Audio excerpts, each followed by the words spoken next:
अस्सलाम वालेकुम वरहमतुल्लाहि वबरकातुहू। जनाब नूर महबूब आलम साहब,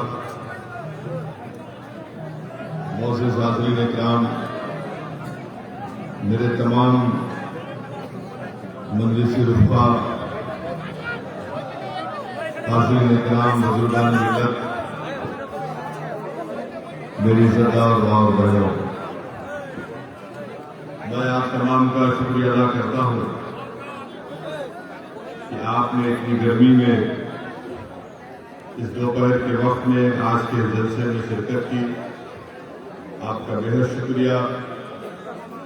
और मैं आपको ये बात बताने के लिए भी आया हूँ कि इंशाअल्लाह ताला मजलिस इत्तेहादुल मुस्लिमीन बंगाल की सरजमीन से अपने सियासी सफर का आगाज कर रही है और हमको यकीन है कि इंशाअल्लाह ताला आप तमाम की दुआएं, आप तमाम का साथ रहेगा।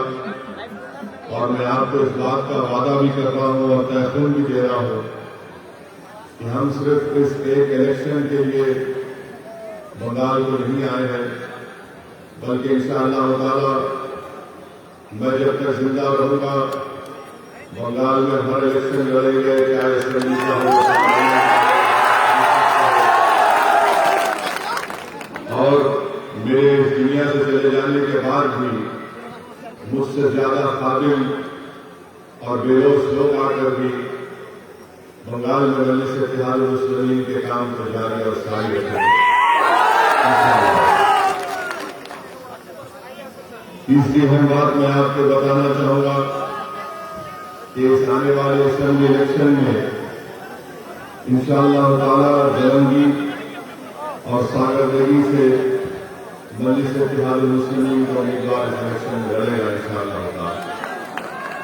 और दूसरे मुकामात, दूसरे असेंबली कॉन्स्टिट्यूंसीज के ताल्लुक से इंशाअल्लाह 1-2 दिन के अंदर हम लोग फैसला करके बताएंगे। मगर आप मुतमईन रहिए कि बंगाल की सरजमीन पर जो कोई भी इलेक्शन होगा, MIM पार्टी अपना हरा झंडा लेकर इलेक्शन में जरूर लड़ेगी इंशाअल्लाह। मैं हमारे तमाम बंगाल के मेरे मजलिस इत्तेहादुल मुस्लिमीन के तमाम साथियों को, मेंबर्स को उनका शुक्रिया अदा करता हूं कि बड़ी मुसीबत और मुश्किलात का उनको सामना करना पड़ा। कई मरतबा उनको झूठे मुकदमों में जेल में डाल दिया गया, 2-2 महीने, 3-3 महीने उनको जेल में रहना पड़ा। मगर मैं उनको सलाम करता हूं कि हुकूमत के जुल्म के बावजूद भी वो आज भी मजलिस इत्तेहादुल मुस्लिमीन का परचम उठाकर फख्र से मजलिस का काम कर रहे हैं। मैं साथ ही साथ बंगाल की इस TMC हुकूमत को बताना चाहूंगा कि आपने मजलिस के मेंबर्स के ऊपर जुल्म किया, झूठे केसेस डाले, उनको 2-2 महीने, 3-3 महीने जेल में रखा। मगर TMC को ये बात महसूस कर लेना चाहिए कि अब तो ये तो हमारी शुरुआत है, अभी तो हमारा स्टार्ट हुआ है और स्टार्ट में ही TMC की नींद हराम हो चुकी है। इंशाअल्लाह ताला यकीनन हमको और आपको मिलकर मेहनत करना है, जस्तजू करना है और हमको हालात से नाउम्मीद नहीं होना है। मैं साथ ही साथ आपको ये भी बताना चाहूंगा कि मैं जब यहां पर आ रहा था तो मुझे कई लोग फोन के जरिए, ईमेल के जरिए ये बोले कि असदुद्दीन ओवैसी आप मत जाइए, आपके जाने से हालात खराब हो जाएंगे, आप क्यों जाना चाहती हैं, आप मत जाइए। एक बहुत बड़े बिजनेसमैन हैं, उनका कारोबार ऑस्ट्रेलिया में भी है, वो दिल्ली में मेरे से मुलाकात करके बोले कि आप क्या चाहते हैं। मैंने कहा क्या मतलब है आपका, आप क्या चाहते हैं? बोले नहीं, आप इलेक्शन मत लड़िए और बात कर लीजिए।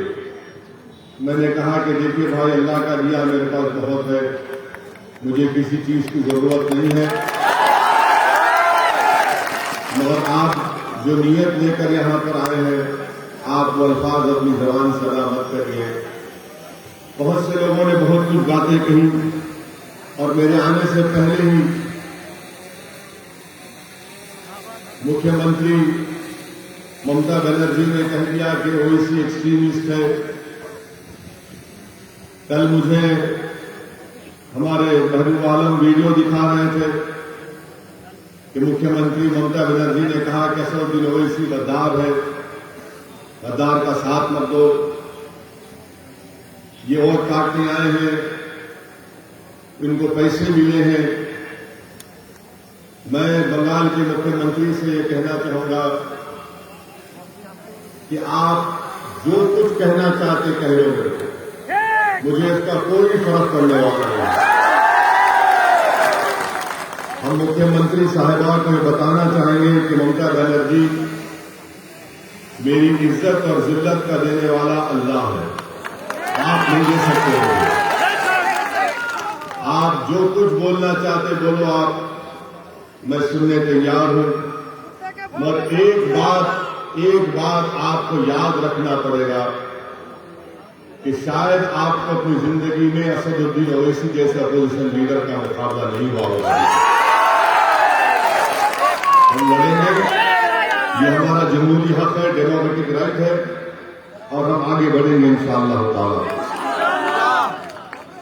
दूसरी बात यह है कि कोई यहां पर कहते हैं कि लेफ्ट और कांग्रेस वाले बोलते हैं क्यों असदुद्दीन ओवैसी आ गए। टीएमसी, कांग्रेस, वाम और बीजेपी, ये चारों मेरे बारे में एक बात जरूर कहते हैं, ये चारों एक बात पे मुत्तफिक है। कांग्रेस भी वही बात, लेफ्ट भी वही बात कि आप यहां पर क्यों आकर वोट को काटते हैं। मैं पूछना चाहता हूं टीएमसी के लोगों से, कांग्रेस और वाम के लेफ्ट के लोगों से, क्या बंगाल का वोटर आपका गुलाम है? क्या आपकी बात को सुनेगा? बंगाल का वोटर जिसको चाहे वोट देगा, मुझे देगा या नहीं देगा, मगर आप कब से बोलना शुरू कर दिए कि नहीं आओ। मेरे अजीज दोस्तों, मेरी इज्जतदार मां और बहनों, 70 साल से आप लोगों ने कांग्रेस को वोट दिया, लेफ्ट फ्रंट को वोट दिया, 10 साल आपने टीएमसी को वोट दिया, और इन तीनों पार्टीज ने आपसे वोट लेकर ये कहा कि हम हिंदुत्व को रोकेंगे, हम आपका डेवलपमेंट करेंगे, हम आपसे इंसाफ करेंगे। मगर मैं आपको बता रहा हूं कि बंगाल के दलितों को और खास तौर से मुस्लिम अकलियत को ना इंसाफ मिला, ना उनका डेवलपमेंट हुआ, ना ये लोग बंगाल में हिंदुत्व की तहजीब को या उसके पॉलिटिकल गलबे को रोक सके। ये इनकी नाकामी की वजह से हिंदुत्व आज बंगाल में आगे बढ़ रहा है।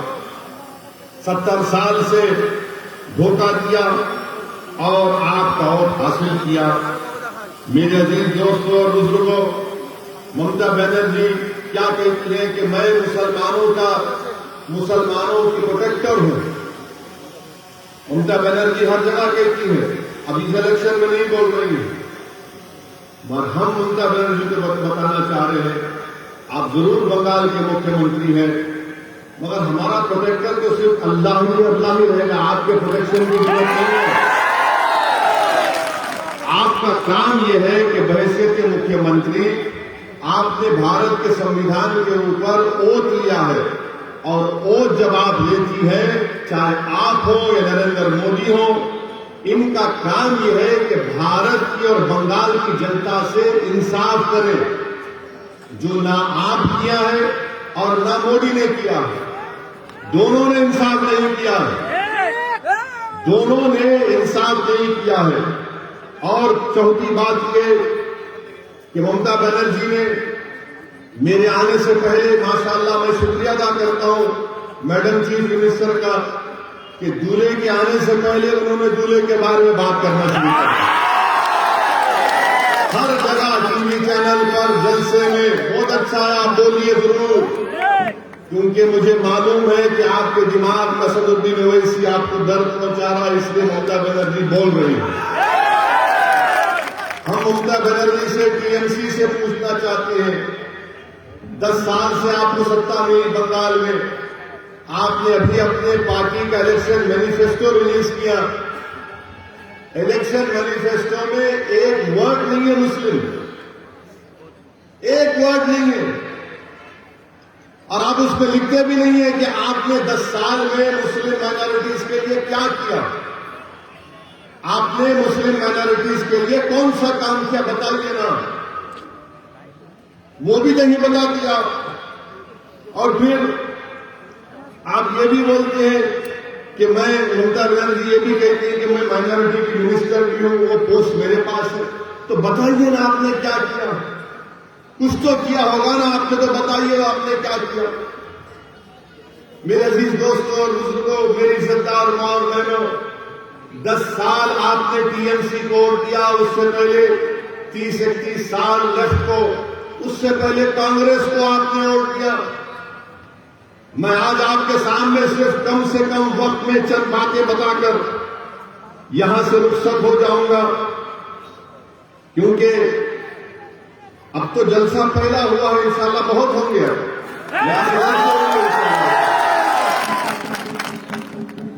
मैडम चीफ मिनिस्टर कुछ नहीं बता सकती है। मैडम चीफ मिनिस्टर क्या दिखाती है, मुसलमानों के ईद के दिन आकर सर पे अपने पल्ले सर पे ओढ़ के ऐसा क्या करते, और आप लोग क्या करते हो, उससे पेट भरता, उससे नौकरी मिलती, बच्चों को स्कूल मिलता, अस्पताल मिलता, पुलिस से जुल्म का खात्मा होता। और ये इनका ड्रामा, सर पे ओढ़ो, हाथ उठाओ, अल्लाहू अकबर, ये नाटक है। ये नाटक कब तक चलता रहेगा?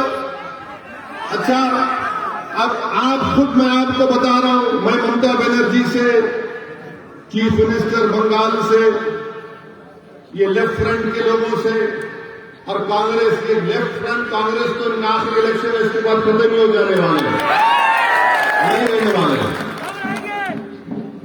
इनसे मैं पूछना चाह रहा हूं, बंगाल में आप ये बताइए कि क्या ये बात सच नहीं है कि बंगाल में 15% मुसलमान बच्चे जिनकी उम्र 6 साल और 14 साल की है, वो स्कूल के बाहर है। 6 और 14 साल की उम्र के बच्चे 15% स्कूल के बाहर है। क्यों नहीं डाले उनको स्कूल में? आपने रोका था क्या आपको? ठीक है, मैं गद्दार हूं, चलिए मान लिया मैं गद्दार हूं, मैं सब कुछ हूं, आप स्कूल में क्यों नहीं स्कूल नहीं बनाए? ये गवर्नमेंट का डेटा है, मेरा नहीं है। 6 और 14 साल की उम्र के 15% मुस्लिम बच्चे स्कूल के बाहर हैं। आपको मालूम, यूपी और बिहार के बाद सबसे ज्यादा मुसलमान बच्चे आउट ऑफ स्कूल कहां पर है? बंगाल में। बंगाल में ये क्यों नहीं किया आपने? मैं रोका क्या आपको?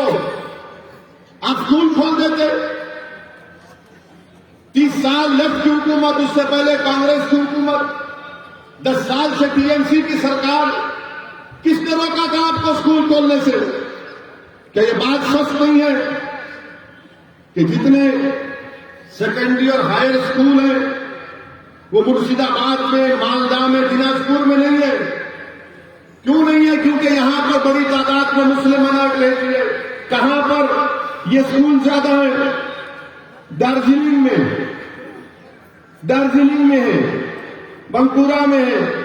आप बताइए फिर ये क्यों, आप यहां क्यों नहीं खोल दिया? यहां पर खोलना चाहिए ना जहां पर जरूरत है, मगर नहीं। ममता बनर्जी बोलेंगे वैसी गद्दार है, लेफ्ट कांग्रेस बोलेंगे बी टीम है। अरे मैं सब कुछ हूं बाबा, तुमने स्कूल क्यों नहीं खोला? इनके पास इसका कोई जवाब नहीं है।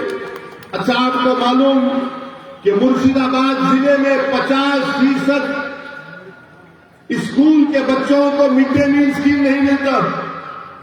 अब तो खैर कोविड से स्कूल बंद है, मगर 2019 से क्यों नहीं देते आप मिड डे मील स्कीम? बच्चों को स्कूल में खाना दिया जाता है पूरे भारत में। 50% स्कूल्स में मुर्शिदाबाद में मिड डे मील स्कीम नहीं दिया जाता। क्यों नहीं दिया जाता? ठीक है ममता दीदी, मैं गद्दार हूं, मानता हूं कांग्रेस लेफ्ट वालों में भी थी, वो बताओ फिर तुम स्कूल में खाना क्यों नहीं देते? ये तुम्हारा डेटा है, मेरा नहीं है। और फिर लेफ्ट के लोग बोलते हैं मुसलमान को जमीन दिए। 3/4 Muslims of Bengal have no land, जमीन नहीं दिए और झूठ बोलते हैं मेरे अजीज दोस्तों और बुजुर्गों। फिर उसके बाद आप देख लीजिए कि 6 सबसे बदतरीन डिस्ट्रिक्ट जो है हेल्थ के एतबार से, 3 के 3 तो 50% मुस्लिम माइनॉरिटी के डिस्ट्रिक्ट है। आप क्यों नहीं खोले अस्पताल वहां पर? खोलना था ना, मैं होता आपको। ठीक है, मैं गद्दार हूं, बी टीम हूं, मैं उनसे पैसे लिया, उस जो भी होगा लगता, फिर ये काम आप क्यों नहीं करे? इनको इसी बात का हम सब सवाल करते हैं तो इनको तकलीफ हो जाती है। और मैं मुर्शिदाबाद के हमारी मां और बहनों को बताना चाह रहा हूं, मुर्शिदाबाद जिले के मां और बहनों को बताना चाह रहा हूं, जो 50% हमारी मां और बहनें बीड़ी बनाती हैं। अब आप मेरी बात सुन लो। क्या आपने टीएमसी और कांग्रेस लेफ्ट के किसी एक लीडर से सुना कि नरेंद्र मोदी की सरकार एक नया रूल बना रही टोबैको के ऊपर, तंबाकू के ऊपर, उससे लाखों बीड़ी बनाने वालों की नौकरियां चले जाएंगी? मैं 1 महीना पहले नरेंद्र मोदी की हुकूमत को गवर्नमेंट को लेकर लिखा कि क्वार्टा में अमेंडमेंट्स मत लाइए। भारत में 85 लाख बीड़ी बनाने वाली है, उसमें 70% महिलाएं। अगर वो क्वार्टा का अमेंडमेंट आएगा तो लाखों नौकरियां चले जाएंगी बीड़ियों की। इस पर कोई टीएमसी क्यों नहीं बोलती? क्यों नहीं बोलती ममता बनर्जी मोदी को? ना कांग्रेस बोलती है, ना लेफ्ट बोलती है। बीड़ी का क्या बनाती है हमारी मां और बहनें यहां पर? फिर आप वो भी देख लीजिए। अच्छा, मैं गद्दार हूं, ममता बनर्जी बोलती मैं गद्दार हूं, कांग्रेस बोलती कि मैं बी टीम। अच्छा, ये बताओ पूरे बंगाल में 25.4% घर में टैप वाटर है, पानी का टैप वाटर है। मुसलमान को खाली 15% क्यों है? गद्दारों को पानी नहीं पिलाते ममता बनर्जी? आप बी टीम को पानी नहीं पिलाते क्या? 15% मुस्लिम के पास। अच्छा, ड्रेनेज लाइन पूरे बंगाल में 31.6% घर में ड्रेनेज लाइन है। कितने मुस्लिम माइनॉरिटी के पास है? 15.2%। क्या हम ठीक है, मुझे गाली दो, आप दिल भर के गाली दो, चाहे आपका दिल मुतमईन होता होगा, रात में अच्छी नींद आती है, मगर ये सवाल का जवाब दो। इस सवाल का जवाब कौन देगा? मुर्शिदाबाद में आपको मालूम कि सबसे जहरीला पानी यहां पर मिलता है। मुर्शिदाबाद में आर्सेनिक पानी मिलता है, आर्सेनिक पानी, लाल रंग का पानी मिलता है। और उसमें पानी का क्या है? 3000 पार्ट्स पर बिलियन है। WHO बोलता है कि 300 लीटर होना चाहिए। मुर्शिदाबाद में 3000 पार्ट्स पर बिलियन आर्सेनिक पानी मिलता है। क्या कर रही टीएमसी? क्या किया लेफ्ट ने? क्या किया कांग्रेस ने? जो मुर्शिदाबाद मालदा में बरसों से तुम्हारा एमएलए जीत के आ रहा, तुम तो साफ पानी नहीं पिला सकते, आर्सेनिक पानी आप देते हैं मेरे अजीज दोस्तों और बुजुर्गों। फिर वहीं पर आप देखिए मगरबी बंगाल में हायर एजुकेशन का सर्वे हुआ गवर्नमेंट ऑफ इंडिया का। कितने मुस्लिम माइनॉरिटी के बच्चे हायर एजुकेशन में पढ़ रहे मालूम आपको? बंगाल में मुसलमानों का पॉपुलेशन क्या है? 2011 का सेंसस कहता है 27-28%। हायर एजुकेशन में बंगाल के कॉलेजों में खाली 7.8 बच्चे पढ़ रहे हैं। 7.8। कितने टीचर है कलकत्ता यूनिवर्सिटी में, जादवपुर प्रेसिडेंसी में मुस्लिम टीचर 3.6 है। ममता दीदी मैं गद्दार हूं, आप मुझे सलाह देना था ये बच्चों को नौकरी क्यों नहीं देते आप। और फिर आपको जानकर हैरत होगी 11% हायर एजुकेशन में मुस्लिम्स है और 7.8% टीचर्स हैं। 27% 2011 का पॉपुलेशन मुस्लिम पॉपुलेशन है। आपको मालूम बंगाल में मुस्लिम एम्प्लॉयमेंट कितना है, कितनी नौकरियां है गवर्नमेंट में आपको मालूम? 27% पॉपुलेशन है मुस्लिम माइनॉरिटी का। और गवर्नमेंट में ममता बनर्जी हो या कांग्रेस हो, लेफ्ट हो, ओनली 6% मुस्लिम आर एम्प्लॉयमेंट में गवर्नमेंट में। 27% पॉपुलेशन, 6% नौकरी। और तीसरा आ जाइए आप, कितने जेल में है मुसलमान मालूम आपको? कितने जेल में है मुसलमान आपको मालूम अभी बंगाल के?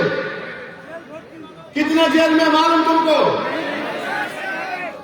तुम्हारी आबादी मुस्लिम अकलियत की आबादी 27%, गवर्नमेंट में नौकरी 6%, जेल में कितने मालूम? 38%। ताली मारने का नहीं है, सोचने का है।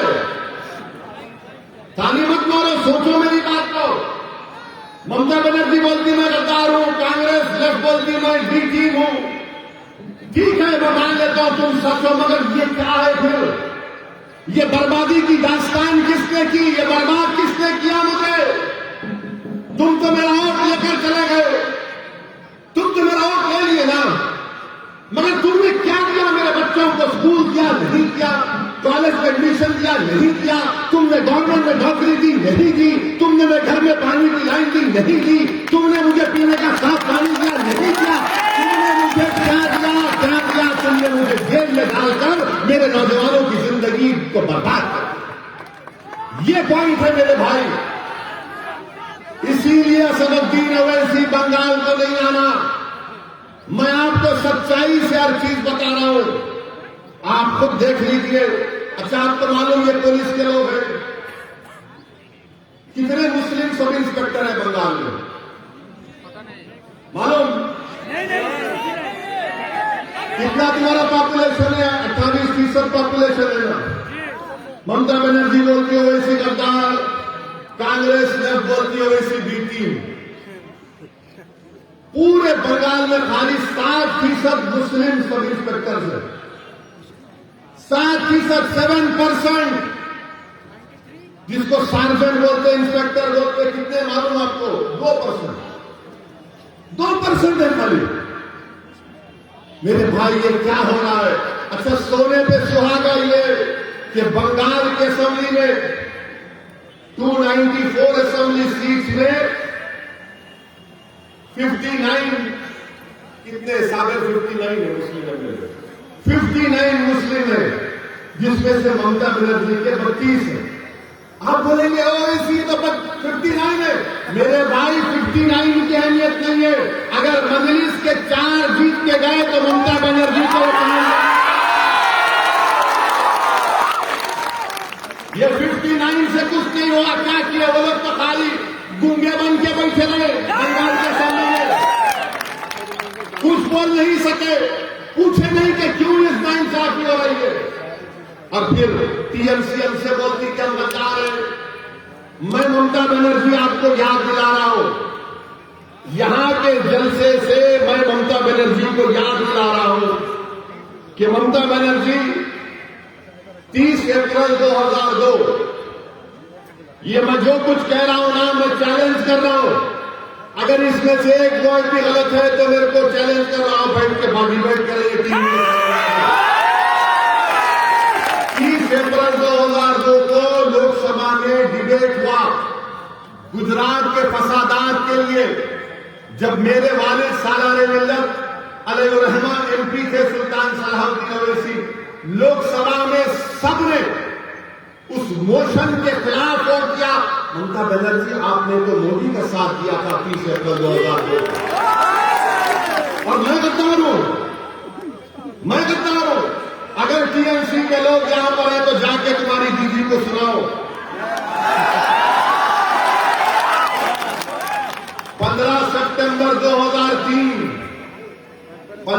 सितंबर 2003 टाइम्स ऑफ इंडिया अखबार की रिपोर्ट है। क्या तारीख? 15 सितंबर 2003। ममता बनर्जी क्या कहती है उसमें? ममता बनर्जी आरएसएस के लोगों से मिलती है और मिलकर बोलती है कि आरएसएस के लोग देश प्रेमी है, देश प्रेमी है। और ममता बनर्जी बोलती है उनको कि अगर तुम 1% मेरा साथ दिए तो मैं बंगाल की पूरे मुकद्दर को चेंज कर दूंगी। ममता बनर्जी, तुमने तो 2003 में आरएसएस से हाथ मिला लिया था और आज तुम असदुद्दीन ओवैसी को गद्दार कहती हो। 2003 का 15 सितंबर 2003 का। अच्छा, फिर ममता बनर्जी 2019 का पार्लियामेंट इलेक्शन हुआ। पार्लियामेंट के चुनाव में आप बताइए कि आपने बीजेपी को वोट दिया? कितनों ने बीजेपी को वोट दिया? आप बताओ। शर्मा ने धरना ने कितने टीएमसी को वोट दिया? दोनों भाई तो बात है। अच्छा, 18 बीजेपी कैसा जीत गई? 18 बीजेपी कैसा जीत गई बंगाल से? मैं तो नहीं था ना, हजार तो नहीं था, बीजेपी भी नहीं थी, तो बीजेपी मोदी 18 कैसे जीत गया? टीएमसी का ममता का वोटर मोदी के गोद में बैठ के चाय पी रहा और ममता बनर्जी टीएमसी, लेफ्ट, कांग्रेस हमको गद्दार, बीटी क्या क्या गाली देते। अच्छा, फिर रिजल्ट आया तो ममता बनर्जी ने क्या कहा था? मीडिया ने जाकर ममता बनर्जी से क्या पूछा? ए दीदी,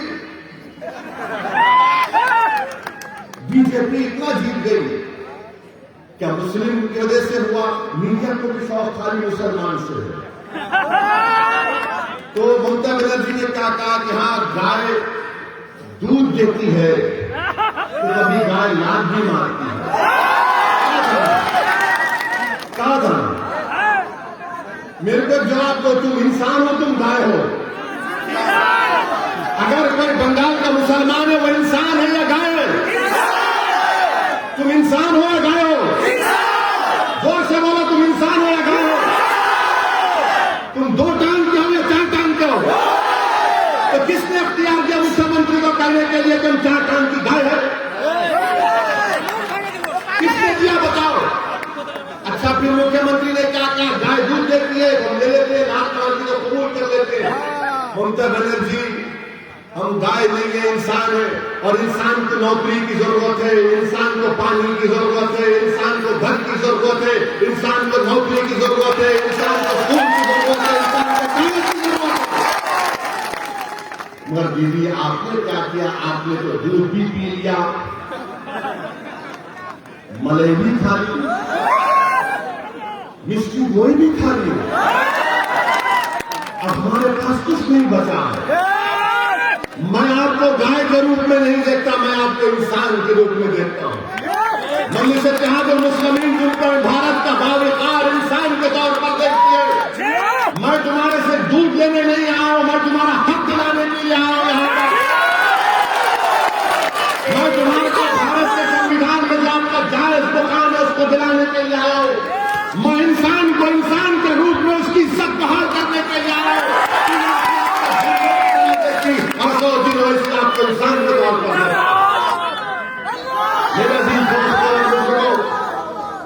मेरे अजीज दोस्तों और बुजुर्गों, मैं आपको याद दिलाना चाहता हूं एक तारीखी शख्सियत को। कितने लोग टीटू मार को जानते हैं? टीटू मीर को? टीटू मीर को जानते हैं? कौन था टीटू मीर? कौन था टीटू मीर? टीटू मीर हाफिज कुरान थे। टीटू मीर हाफिज कुरान के हज करने गए। जब वापिस आए टीटू मीर, तो जमींदारों ने मुसलमानों पर टैक्स लगा दिया कि जो दाढ़ी छोड़ेगा उस पर टैक्स।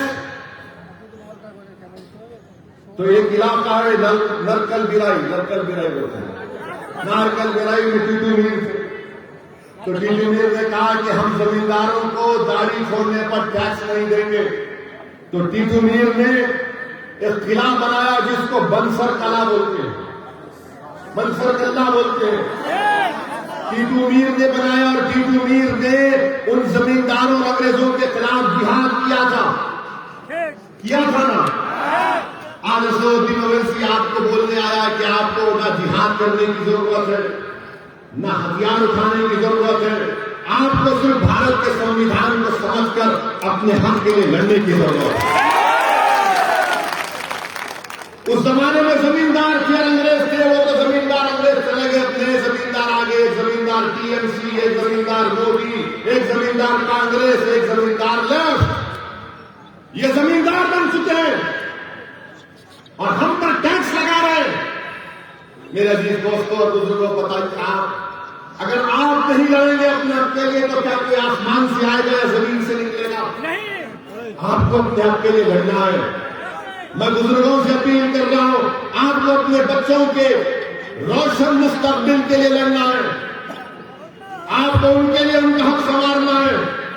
ये कांग्रेस पार्टी क्या है बताइए, बताता हूं आपको। ये कांग्रेस पार्टी जब बाबरी मस्जिद का फैसला आया तो कांग्रेस पार्टी इसका वेलकम किया। कौन उसके बारे में कहा? किसने कहा कि supreme court is supreme but not infallible? उसका नाम असदुद्दीन ओवैसी था। ममता बनर्जी, पूछो उनसे टीएमसी से कि राम मंदिर का जजमेंट आया, उसके बारे में आपकी क्या राय है? तो बोलेंगे नाम बोलेंगे वो लोग खामोश बैठे। कांग्रेस के बहुत बड़े चीफ मिनिस्टर कमलनाथ ने ईंटें भिजा दी, प्रियंका गांधी ने उसका वेलकम किया।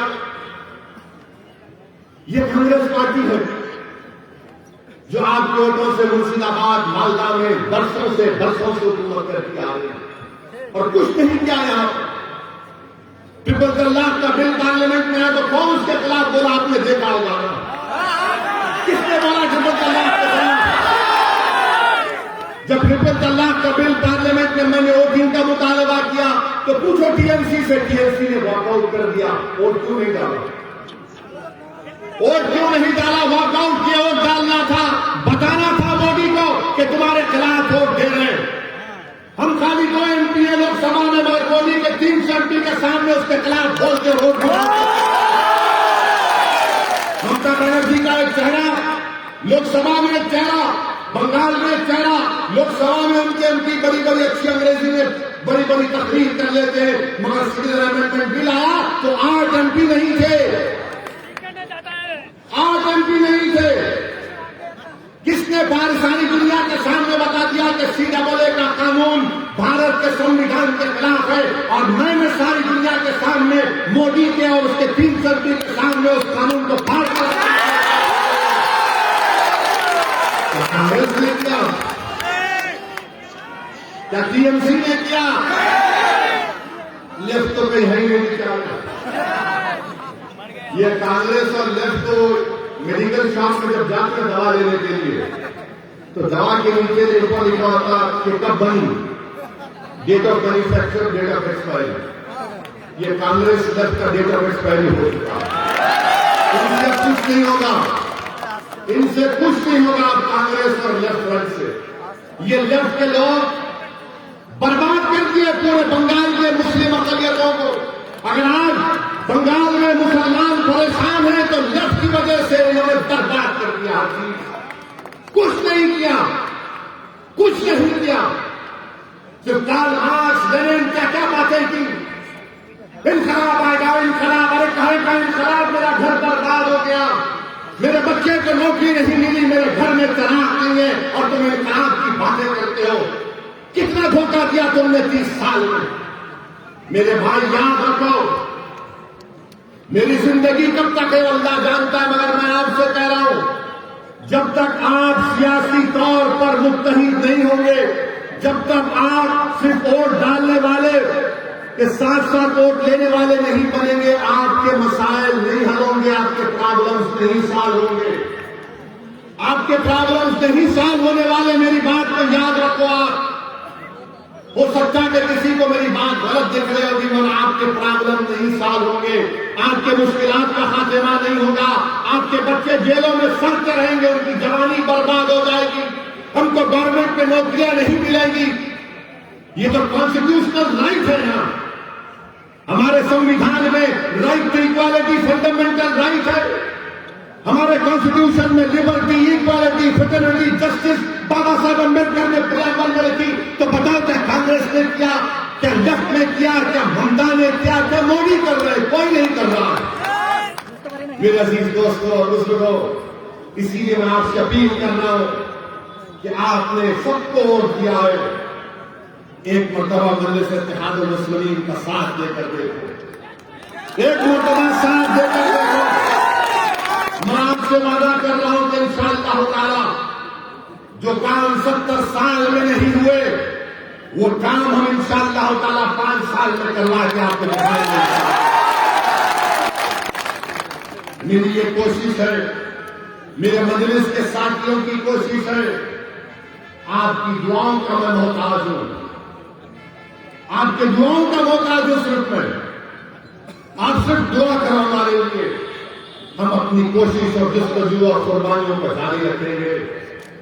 और जहां तक सवाल है नरेंद्र मोदी का, माशाअल्लाह क्या हो सकता है। बांग्लादेश नरेंद्र मोदी गए, कल जाकर बोल दिया, कल जाकर नरेंद्र हमारे प्रधानमंत्री ने कहा कि मैंने भी सत्याग्रह किया था बांग्लादेश। हमको नहीं मालूम था प्राइम मिनिस्टर के आपने सत्याग्रह किया। जो आपके बारे में किताब लिखे उसमें तो कहीं नहीं मिला कि आपने बांग्लादेश के लिए सत्याग्रह किया था। मगर मोदी जी बोलिए, मगर मोदी जी, अगर आपने बांग्लादेश के लिए सत्याग्रह किया तो मुर्शिदाबाद के बसने वाले मुस्लिम अकलियत को आप बांग्लादेशी क्यों बोलते हैं ना, बीमक भी बोलते हैं। मगर बांग्लादेश को बनाने के लिए आपने सत्याग्रह किया तो हमको क्यों गाली दे रहे थे आप? हैदराबाद में बल्दिया का इलेक्शन हुआ तो बीजेपी बोली हैदराबाद में ओवैसी के कॉन्स्टिट्यूंसी में बांग्लादेशी थे। वो बांग्लादेशी नहीं थे, वो बंगाल के सोने का काम करने वाले काबिल लोग बसते मेरे कॉन्स्टिट्यूंसी, उनको बांग्लादेशी। CAA का कानून नरेंद्र मोदी लाए। CAA का कानून आसाम में मोदी CAA की बात नहीं कर रहे, मोदी और अमित शाह बंगाल में यहां पर असेंबली इलेक्शन में CAA की बात कर रहे। आसाम में नहीं कर रहे, हम यहां कर रहे। मैं आपको बता रहा हूं, ममता बनर्जी की TMC पार्टी, चीफ मिनिस्टर की पार्टी बीजेपी को नहीं रोक पाई, तो कैसे CAA को रोक पाएगी? कैसे रोक पाएगी CAA को? यह आपको सोचना है मेरे अजीज दोस्तों और बुजुर्गों। नरेंद्र मोदी जब से भारत के वजीर आजम बने उस वक्त से पहली तकरीर नरेंद्र मोदी ने की और कहा, क्या कहा कि हमको सत्ता मिली 1200 साल की गुलामी के बाद। नरेंद्र मोदी जी, इस मुल्क में गुलामी तो अंग्रेजों ने की 200-250 साल की, मगर 1200 साल की गुलामी क्या है? क्या सिराजुद्दौला भी गद्दार थे? मोदी जी बताओ आप, क्या सिराजुद्दौला जो जंग लड़े अंग्रेजों के खिलाफ क्या थे? वो चौकीदार गद्दार है। मेरे अजीज दोस्तों और बुजुर्गों, ये बीजेपी का असली चेहरा है। पूरे मुल्क में इतनी नफरत बीजेपी भर दी कि एक बच्चा जिसका नाम मुसलमान है वो किसी मंदिर में जाकर पानी पीता है तो उसको पीटा जाता है भारत। बताइए आप, अगर कोई दोष रखता है तो उसको मार दिया जाता है, नफरत फैला। कोई अगर मुसलमान है तो उसको कहा जाता है जिहादी है, कोई ट्राइबल है तो नक्सल कहा जाता है, कोई सेकुलर थिंकर है तो उसको एंटी नेशनल कहा जाता है। मेरे अजीज दोस्तों और बुजुर्गों, ये रात लंबी होने वाली है। मैं बार बार कह रहा हूं, ये रात बड़ी लंबी रहने वाली है, याद रखो।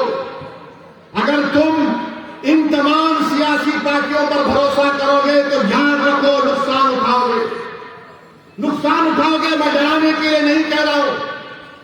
फिरका परस्ती इतनी बढ़ चुकी है, कितनी फिरका परस्ती बढ़ गई कि ममता बनर्जी इस इलेक्शन में आकर कहती है कि मैं हिंदू ब्राह्मण हूं। कहा था नहीं कहा था? क्या ममता बनर्जी ने नहीं कहा कि मैं हिंदू ब्राह्मण हूं? बताओ आप, हम तो वर्ण सिस्टम में नहीं है, अल्हम्दुलिल्लाह, हम तो नहीं है ना।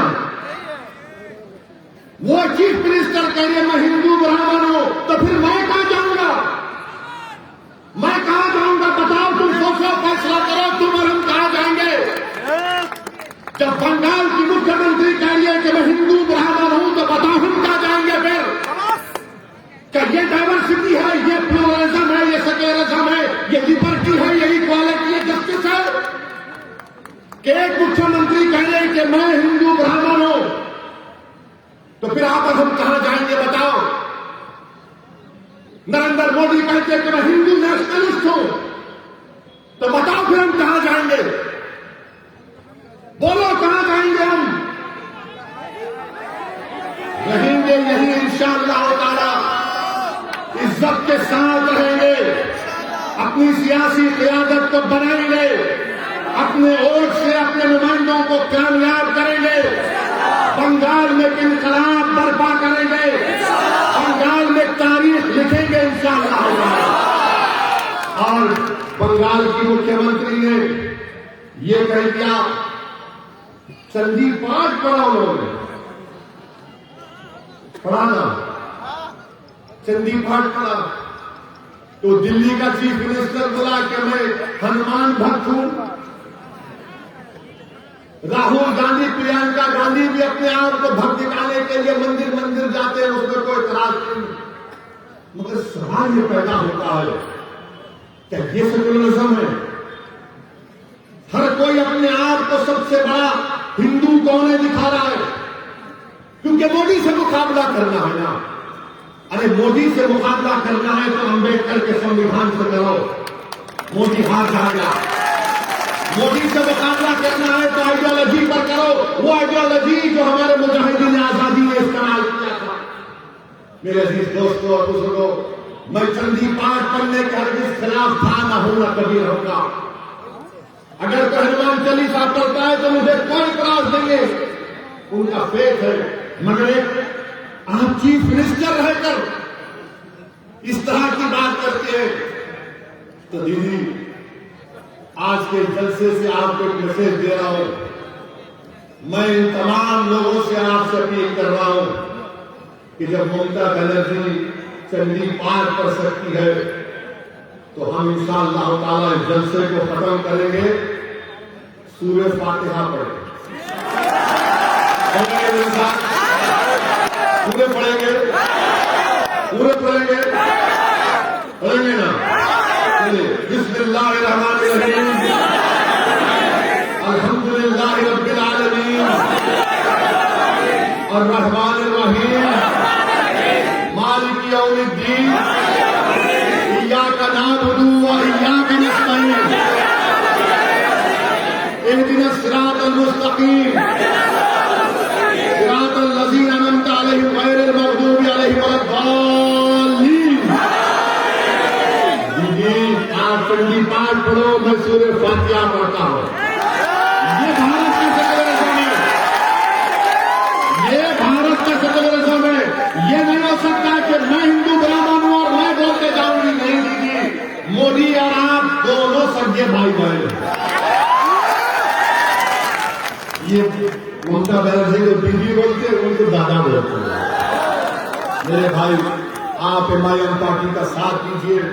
हम अपनी शुरुआत कर रहे हैं, आपकी दुआओं की जरूरत है, आपका साथ की जरूरत है, और इंशाअल्लाह ताला मजलिस इत्तेहाद मुस्लिमीन यहां पर हर इलेक्शन में बंगाल का मुकाबला करेगी।